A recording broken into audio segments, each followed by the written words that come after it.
കുമാറാകട്ടെ. അല്ലാഹു ഒറ്റ രാത്രി കൊണ്ട് കോടികളുടെ നന്മ കിട്ടാൻ, ഒറ്റ രാത്രി കൊണ്ട് 160, 170, 180 കോടി നന്മ കിട്ടുന്ന ഒരു ദുആ ഇന്നിവിടെ ഇരുന്നു കൊണ്ട് നിങ്ങൾക്കൊന്ന് പറയാൻ കഴിയുമോ? ആരെങ്കിലും ഈ ദുആ ചെയ്താ കോടിക്കണക്കിന് നന്മ അല്ലാഹു നിനക്ക് തരുമെന്ന് നബി മുഹമ്മദ് മുസ്തഫ. ഞാനല്ല പറഞ്ഞത്, മുത്തുനബിയാണ് പറഞ്ഞത്, അല്ലാഹുവിന്റെ റസൂലാണ് പറയുന്നത്. ഈ ദുആ ചെയ്യുന്നവന് കോടിക്കണക്കിന് നന്മയാണ് അല്ലാഹു കൊടുക്കുന്നത്. അതുകൊണ്ട് എന്റെ പ്രിയപ്പെട്ടവരെ ആ ദുആ പഠിച്ചു നമുക്ക് തിരിയാ. എന്റെ പ്രിയപ്പെട്ടവരോട് ആത്തിമുല്ല റളിയല്ലാഹു തആല അൻഹു 33 വർഷം കൊണ്ട് പഠിച്ച 8 മസലകളിൽ ഏഴാമത്തേതെന്നറിയുമോ? ഒരു 2 കൂടെയുണ്ട്, ഒരെണ്ണം കൂടെ പഠിച്ച് നമുക്ക് ദുആ ചെയ്ത് പിരിയാ. എന്റെ പ്രിയപ്പെട്ട സഹോദരങ്ങളെ, ഒരെണ്ണം കൂടെ പഠിച്ച് ദുആ ചെയ്ത് പിരിയാ.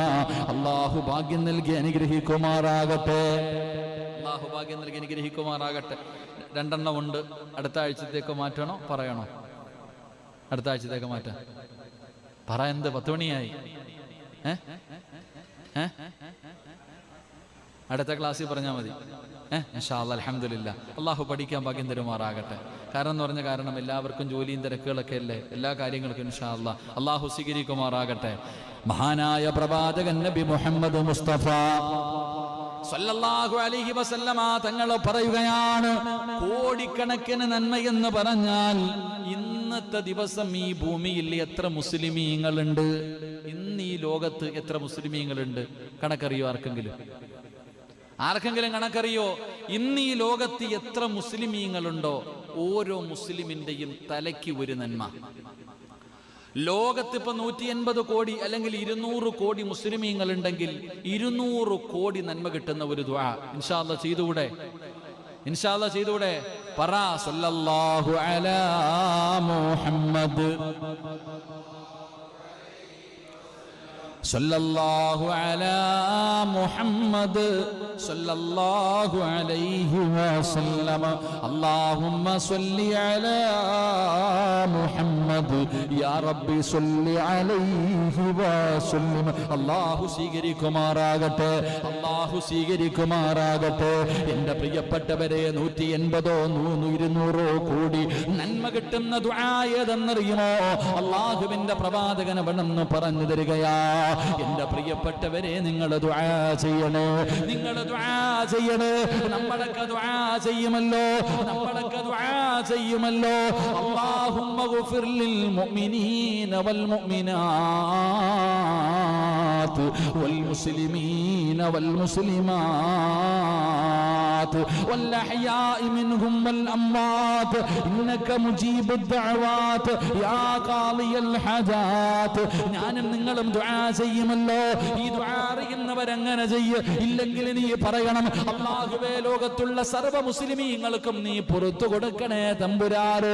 എല്ലാവർക്കും നന്മ വരുത്തണേ പടച്ചവർ. എല്ലാ മുസ്ലിമീങ്ങളോട് നീ കരുണ കാണിക്കണേ പടച്ചവർ. എല്ലാവരുടെയും പ്രയാസങ്ങൾ മാറ്റണേ തമ്പുരാന്. എന്റെ പാപം പുറത്താ പോരാ, എന്റെ മാത്രം പുറത്താ പോരാ. ലോക മുസ്ലിമീങ്ങളുടെ പാപം പൊറുക്കണം. എന്റെ കാര്യം മാത്രം നടത്തിയാ പോരാ, ലോക മുസ്ലിമീങ്ങളുടെ കാര്യം നടക്കണം. എന്റെ രോഗം മാത്രം മാറിയാ പോരാ, ലോക മുസ്ലിമീങ്ങളുടെ രോഗം മാറണം. എനിക്ക് മാത്രം സമാധാനം തന്നാ പോരാ, ലോകത്തുള്ള സർവ്വ മുസ്ലിമീങ്ങൾക്കും നീ സമാധാനം കൊടുക്കണം. എന്നെ മാത്രം സമ്പന്നനാക്കിയാ പോരാ, ലോകത്തുള്ള സർവ്വ മുസ്ലിമിനും നീ സമ്പത്ത് കൊടുക്കണേ അല്ലാഹ്. പ്രിയപ്പെട്ട സഹോദരങ്ങളെ, ലോകത്തുള്ള സർവ്വ മുസ്ലിമീങ്ങൾക്കും നന്മ കിട്ടാൻ നീ ദുആ ചെയ്താ ഓരോ മുസ്ലിമിന്റെ തലക്കനുസരിച്ച് കോടാനി കോടാനി കോടി നന്മ അല്ലാഹു നിനക്ക് തരുമെന്ന് നബി മുഹമ്മദ് മുസ്തഫ സല്ലല്ലാഹു അലൈഹി വസല്ലമ തങ്ങൾ പറയുമ്പോ, അതുകൊണ്ടാണ് പ്രവാചകൻ അവിടെന്ന് പറഞ്ഞത്, അതുകൊണ്ടാണ് നീ നല്ല കാര്യം 4 കാര്യങ്ങൾ ചെയ്യാതെ ഉറങ്ങല്ലേ.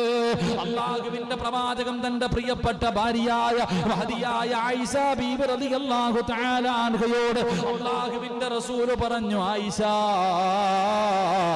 4 കാര്യം ചെയ്യാതെ ഉറങ്ങാൻ പാടില്ല. 4 കാര്യങ്ങൾ ചെയ്യാതെ നീ കിടന്നുറങ്ങല്ലേ ആയിഷ. റസൂലുള്ളാഹി തങ്ങൾ മുത്തുനബി അവിടെന്ന് പറയുമ്പോ ആയിഷ ബീവി റളിയല്ലാഹു തആല അൻഹ ചോദിക്കുന്നു, യാ റസൂലല്ലാഹ്, ആ 4 കാര്യം ഏതാണ് നബിയേ? ആ 4 കാര്യം ഏതാണ് നബിയേ? ഇന്നത്തെ രാത്രി മുതൽ എന്റെ പ്രിയമുള്ളവർ, ഇന്നത്തെ വഅദ് കൊണ്ട് അല്ലാഹുവിന്റെ സ്വർഗ്ഗത്തിൽ കടന്നു പോകണോ? എനിക്കും നിങ്ങൾക്കും രക്ഷപ്പെടണം. നമ്മൾ സ്വർഗ്ഗത്തിലും കൂട്ടുകാരാകണം. അതാണ് ഈ ക്ലാസ് കൊണ്ട് ലക്ഷ്യം വെക്കുന്നത്. അതുകൊണ്ട് എന്റെ വഅദ് കേൾക്കുന്ന ഉമ്മമാരോട്, ചെറുപ്പക്കാരോട്, പെങ്ങന്മാരോട്, എന്റെ പ്രിയപ്പെട്ട കൂട്ടുകാരോട്, എടാ, നമുക്ക് സ്വർഗ്ഗത്തിൽ കൂട്ടുകാരാകണ്ടേ? അല്ലാഹുവിന്റെ സ്വർഗ്ഗത്തിലും കൂട്ടുകാരാകണം. അല്ലാഹുവിന് വേണ്ടി സ്നേഹിച്ചവർക്ക് സ്വർഗ്ഗമുണ്ടെന്ന് നബി മുഹമ്മദ് മുസ്തഫ. നമ്മളിൽ ആരെങ്കിലും ഒരാൾ നരകത്തിലായ സ്വർഗ്ഗത്തിൽ കൊണ്ടുപോകുന്ന കൂട്ടുകാരനാകണ്ടേ ചെറുപ്പക്കാരാ? അതുകൊണ്ട് ഈ പാവപ്പെട്ടവനെ സ്നേഹിക്കുന്നവർ, ഈ പാവപ്പെട്ടവനെ പറയുന്നത് ജീവിതത്തിൽ ചെയ്യുന്നവർ, പടച്ചവനെ ഒരു മുസ്ലിം